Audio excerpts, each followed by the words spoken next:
Well, welcome to another video. This one is me trying to do some stuff in the garden as we've got to spring, and it's sort of time to try to make things tidy, and I've been chopping things down.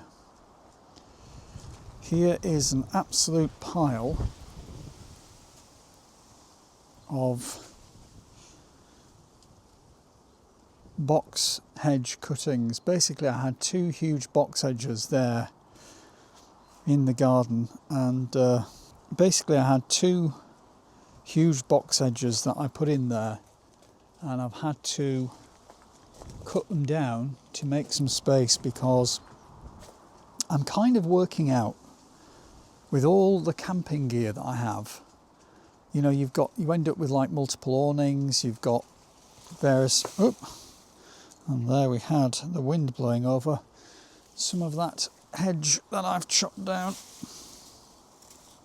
So that needs to be sorted out and taken to the tip. But yeah, you end up with all sorts of stuff then that you've got to kind of try to resolve. I've got a shed there, and in that shed is an absolute stack of stuff that I need to figure out a better way of storing, because when it comes to actually getting the van ready to go for my next camping trip, you know, some camping trips you're just going with the van and maybe one or two bits and pieces, some food, some clothes, that kind of thing.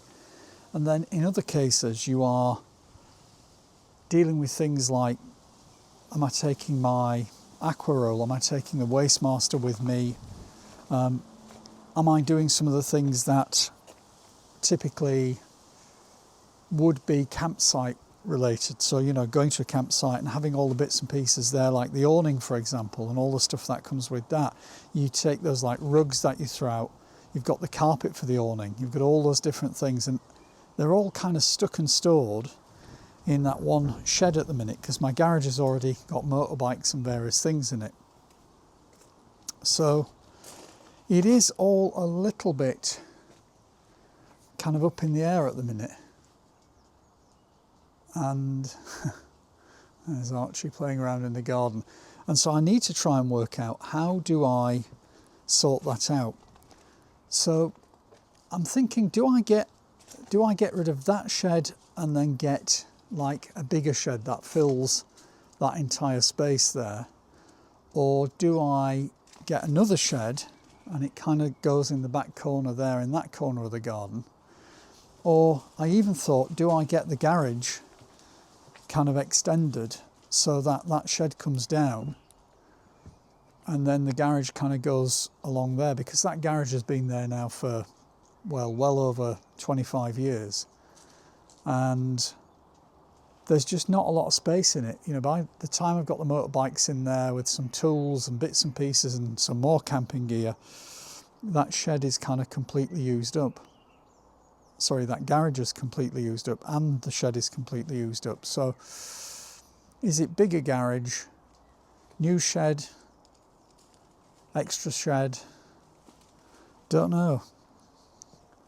It's kind of one of the downfalls, I suppose, of living in a fairly small house is you end up with not a lot of room in the house to store things. And my idea is, if I'm kind of wanting to spend more time in the van and get out and about and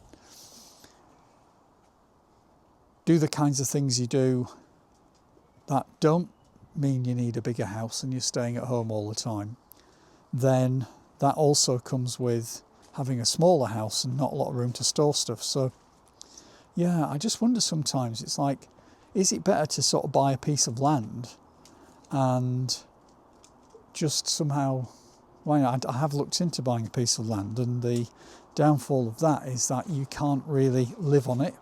So even if you buy a bit of land and you want to make that into a base for, you know, you could park the van there, maybe have some sheds there, have a gate on it so nobody else can get in.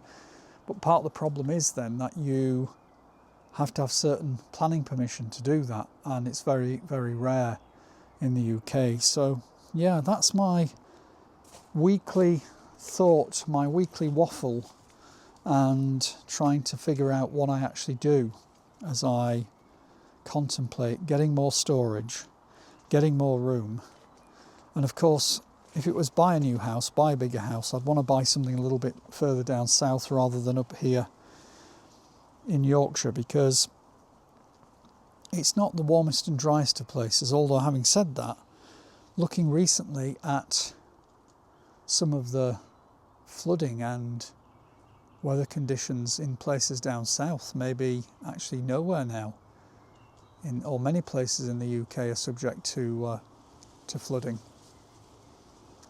Don't know, what do you think? What would you do? Is it a new shed, an extra shed, extend the garage? I mean, all of them are going to be pretty expensive. I think sheds now for a big shed are about £2,000. A second shed's going to be, you know, smaller, but that's probably going to be like 700 quid, and I'll have to make a base kind of down here for it. And getting the garage extended, I need a concrete base, which somebody's probably going to charge me a couple of grand to do. And then extending the garage probably going to be about another £5,000. So I suspect that'll be like a £7,000 project. All money, money, money. Well, thank you for watching this week's walk and waffle, but I haven't walked very far, but I just thought I'd cover that subject because it is one that's connected very closely to my camping and travelling and storage issues. Thank you very much for watching this video. Do take care of yourselves, and I'll see you next time. Bye bye for now.